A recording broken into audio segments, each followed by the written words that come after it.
Hello friends, तो कैसे हैं आप लोग। उम्मीद करते हैं आप सभी अच्छे होंगे। तो आज बहुत दिन बाद एक वीडियो लेकर आया हूं। हमारे चर्च का ही एक प्रोग्राम है जिसे कहते हैं कटनी। हमने कटनी मनाया 5 दिसंबर को हमारे CNI चर्च बंडा मुंडा में। आज मैं आप लोगों को ले चलता हूं मेरे CNI चर्च के कैंपस के अंदर। हमारा कैंपस कैसा है, और हमने कटनी में थोड़ा बहुत डेकोरेशन भी किया। तो डेकोरेशन का कार्यक्रम भी कैसे किया वो भी आप देखिए इस वीडियो में।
ये हमारा स्टेज है जहाँ चर्च का प्रोग्राम होता है। जो भी परफॉर्मेंस होती है वो इसी स्टेज में होता है। और ये स्पेस है जहाँ हम गैदरिंग करते हैं। हमारा क्रिसमस गैदरिंग होता है। ये हमारा चर्च।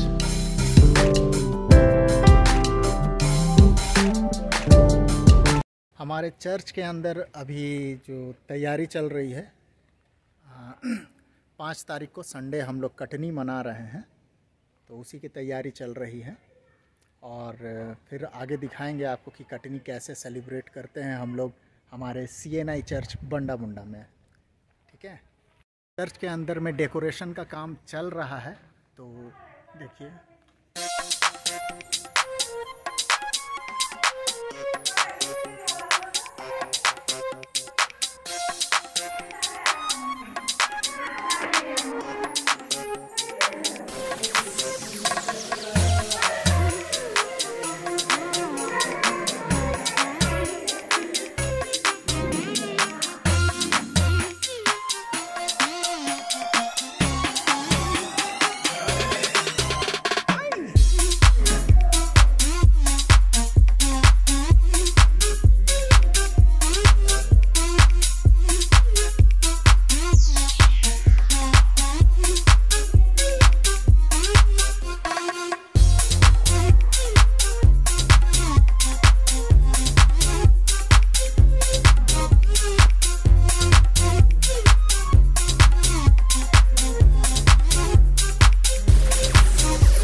ये भी अच्छा हुआ आज मिल गया।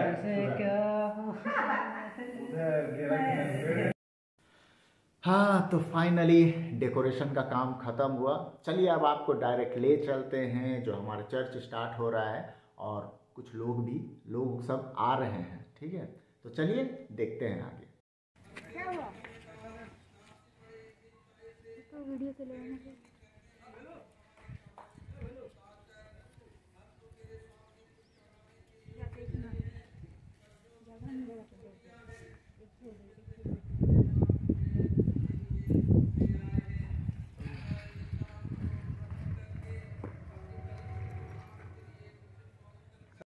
तो हम लोग चर्च आ गए हैं, आज कटनी मना रहे हैं। चलिए अंदर दिखाते हैं आपको कि कैसा प्रोग्राम चल रहा है, हम लोग प्रार्थना कैसे चल रही है।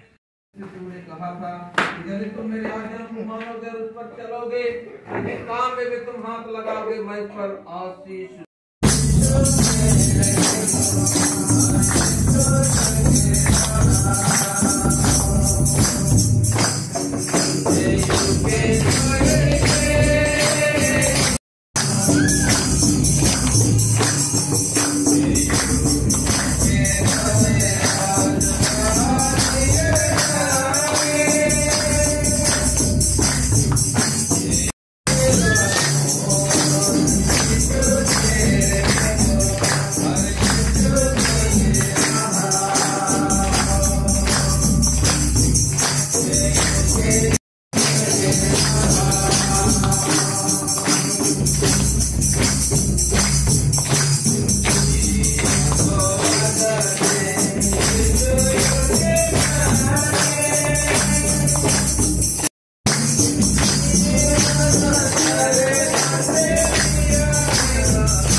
रखे रहिए, ठीक है। होटली में आपको भी ओके। मसीह में मेरा प्रिय, आज हम अपने व्यक्तिगत जीवन, पारिवारिक जीवन, खेती बाड़ी, नौकरी पेशा, तमाम बातों को आज हम स्मरण करते हुए परमेश्वर को धन्यवाद रूपी भेंट आज हम चढ़ा रहे हैं, दे रहे हैं। कहता है मैं बलिदान से नहीं परंतु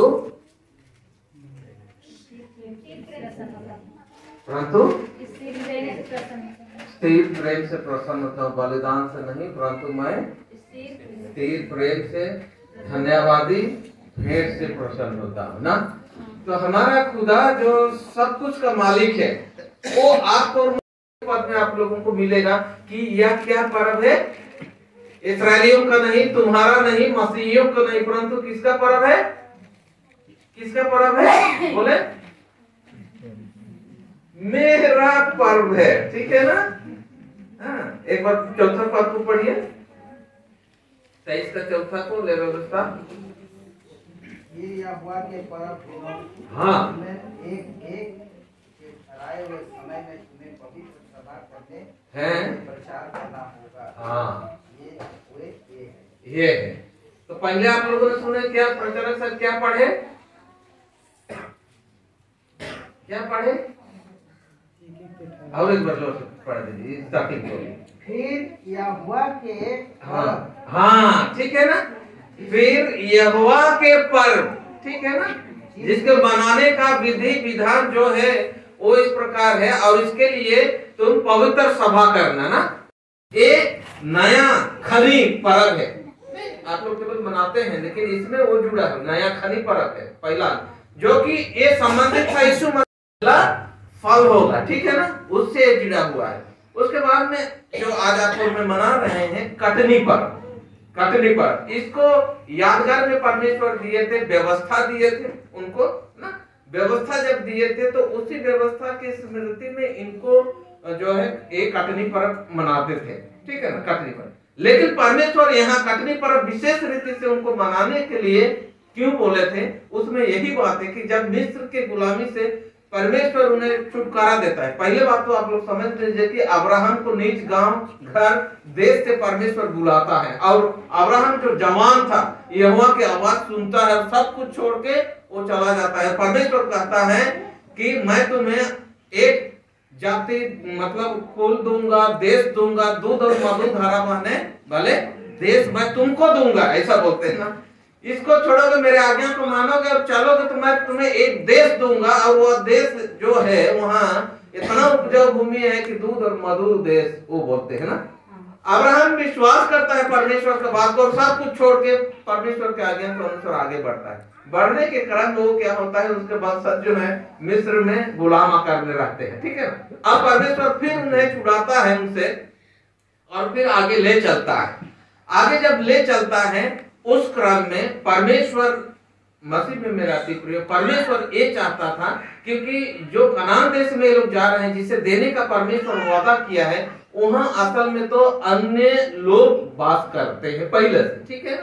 अन्य लोग मोरी वहां पढ़िएगा तो वहां अन्य देवी देवताओं को पूजा करने वाले मानने वाले लोग वहां पहले से बसे हुए थे। तो परमेश्वर ये लोगों को तैयार कर रहा था कि जब वहां ये लोग जाए, आज के पहला वचन के अनुसार जब वहां जाए, वहां उपजाऊ भूमि है और अभी उनके पास में भूमि है नहीं है ना, कुछ ही नहीं है, वो बंजारी की तरह आगे बढ़ रहे हैं परमेश्वर के आज्ञा के अनुसार। लेकिन परमेश्वर मैं तुम्हें दूंगा भूमि। जब वहां पहुंचते हैं तो हर एक कुल को भूमि दिया जाता है, ठीक है ना, हर एक कुल को। लेकिन लेवी और याजक को भूमि का बंटवारा नहीं होता है, ठीक है ना, उनको नहीं होता है। लेकिन सब गोत्र को मिलता है, लेकिन लेवी और याजक गोत्र को नहीं मिलता है जब वहां पहुंचने के बाद।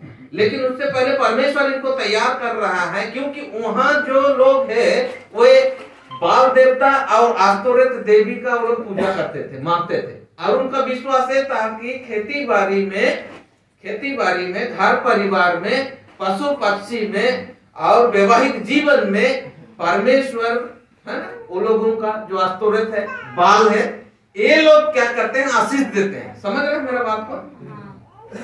अगर एक बात याद रखिएगा, परमेश्वर अपने वचन में स्पष्ट रीति से कहा है कि मूर्ति पूजा या अन्य देवी देवता की पूजा से परमेश्वर क्या करता है, घृणा करता है, प्रसन्न नहीं, घृणा करता है। समझ रहे, परमेश्वर घृणा करता है, मतलब बहुत खतरनाक है, घृणा करता है।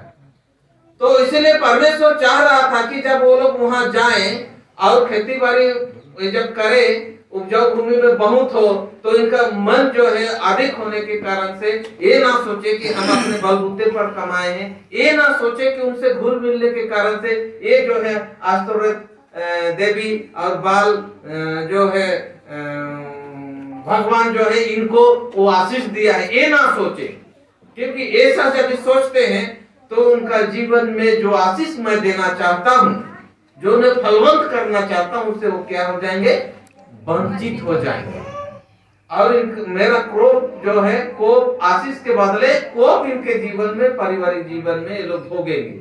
इसीलिए परमेश्वर इन्हें कटनी पर्व मनाने के लिए बोले थे ताकि परमेश्वर के आशीष, परमेश्वर को हमेशा याद करें जो खुदाबंद उन्हें मिस्र की गुलामी से वहां पहुंचाया है। इसको वो लोग क्या करें, हमेशा याद करें, धन्यवादी भेंट देते हुए, ताकि इनके जीवन में परमेश्वर का जो आशीष जो देना चाहता है वो बरकरार रहे। हर रीति से तूने दिया है परमेश्वर, तूने आशीषों से परिपूर्ण किया है। और आज कटनी के अवसर पर तेरे प्रिय लोग जो कुछ भी तुझसे प्राप्त किए हैं, धन्यवादी भेंट लेकर तेरे निकटता में आए हैं। इनके धन्यवादी हृदय को स्वीकार कर, इनके भेंट को स्वीकार कर आप तुझसे प्रार्थना करते हैं पवित्र परमेश्वर पिता, आने वाला वर्ष में भी प्रभु जी इनके जीवन के साथ में रहना, इनके खेती बाड़ी में, नौकरी पेशा में तू अपनी बहुतायत की आशीष प्रदान करना, ताकि हमेशा तेरे आशीषों से फलवंत दक्षलता की तरह लदे रहें, धन्यवादी हृदय बने रहें और तेरे महिमा को लोगों के बीच में ऊंचा उठाते रहें, यीशु नाम को ऊंचा उठाते रहें। ऐसा अनुग्रह प्रदान करना पवित्र परमेश्वर पिता, जो दुख तकलीफ समस्या में है, आर्थिक तंगी में है, प्रभु सबका तू देने हारा, पालन करने हारा है। प्रभु सबों के जीवन में तू अपनी उपस्थिति देकर हर एक जन को तू बहुतायत की आशीषों से परिपूर्ण कर, हर एक व्यक्तिगत जीवन, पारिवारिक जीवन तेरे लिए महिमा और आदर्श का कारण लोगों के बीच में ठहरे। हे पवित्र परमेश्वर पिता, हृदय से धन्यवाद करते हैं कि जब हमारे प्रियों ने अपने खेती बाड़ी में बोया, जोता, कोड़ा और लगाया बीज, प्रभु जी तूने समय की परिपूर्णता में धूप बारिश किया और तेरे दास दासियों ने अपना अपना फसल काटा है। इन सब बातों के लिए हम सब परिवार तेरी स्तुति, प्रशंसा, बड़ाई, विनती करते हैं कि तू हमारा ऐसी सहायता कर कि हम तेरी कृपा कभी ना भूलें, परंतु तेरा बड़ा प्रेम पहचान के तुझ पर भरोसा रखे कि हर एक दुख और सुख के समय हम तेरी इच्छा के अधीन रहें। उसी हमारे प्रभु यीशु ख्रिस्त के द्वारा तुझको बहुत फलदायक करता है। अपनी भलाई से भरे हुए वर्ष पर तूने मानव मुकुट धर लिया है। तेरे मार्गों में उत्तम उत्तम पदार्थ पाए जाते हैं।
जीवन की रोटी मैं हूँ, यदि कोई रोटी में से खाएगा वह सदा जीवित रहेगा। जो मेरी देह खाता है मेरा रक्त पीता है। के अनुसार प्रभु जी हम जीवन जीते हुए शुद्ध और पवित्रता में तेरे नाम को हमेशा ऊंचा उठाया रखें। भय भक्ति के साथ में, श्रद्धा भक्ति के साथ में, आत्मा सच्चाई में सदैव तेरी महिमा स्तुति धन्यवाद करते रहे। पवित्र परमेश्वर में हम समय को व्यतीत करते हैं तो होने दे कि हम केवल और केवल तेरी इच्छा आज्ञा के अनुसार धार्मिकता पवित्रता में, मेल मिलाप में, प्रेम में हम जीवन को जी सके। हर एक बुरे पाप से हमें बचाए रखना हमारे प्रभु यीशु के नाम में आमीन। परमेश्वर की शांति जो सारे समझ से परे है, परमेश्वर के उसके पुत्र हमारे प्रभु यीशु ख्रिस्त के ज्ञान और प्रेम आप सब के मन, हृदय, सोच, विचारों को सुरक्षित रखे। अब सर्वशक्तिमान परमेश्वर पिता, पुत्र और पवित्र आत्मा की आशीष आप सबों पर हो और आप सबों के साथ सदा सर्वदा रहे।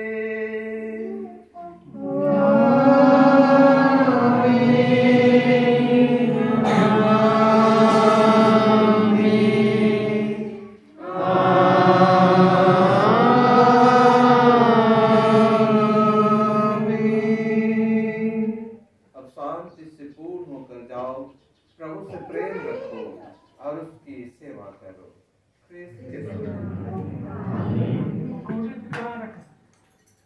ईश्वर को